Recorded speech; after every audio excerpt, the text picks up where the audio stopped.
বর্তমান সময়ের জনপ্রিয় অভিনেতাদের একজন ছিলেন তামিম মৃধা।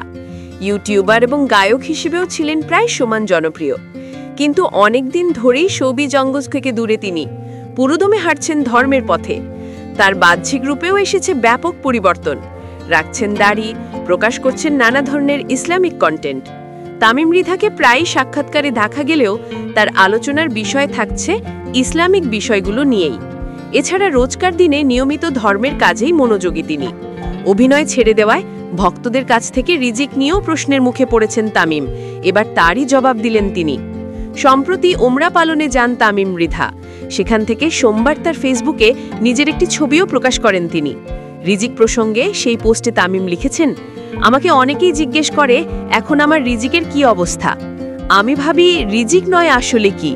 তামিম লেখেন, এই যে আমি ভাবছি, ঘুমাচ্ছি, কথা বলছি, হাঁটছি, শান্তি পাচ্ছি, সন্তুষ্ট হতে পারছি, এই সব কিছুই তো আমার রিজিক। তামিম আরও উল্লেখ করেন, সেই রিজিক নিয়েই আমি আমার সবথেকে প্রিয় জায়গায় আল্লাহকে এবং আমার নিজেকে সন্তুষ্ট করতে পারছি। এর থেকে ভালো আর কি হতে পারে? আলহামদুলিল্লাহ। সবশেষ তামিম লেখেন, দোয়া করি আল্লাহ যেন আমাদের সবাইকেই অন্তত একবারই জায়গাটায় আসার তৌফিক দান করেন। আমিন।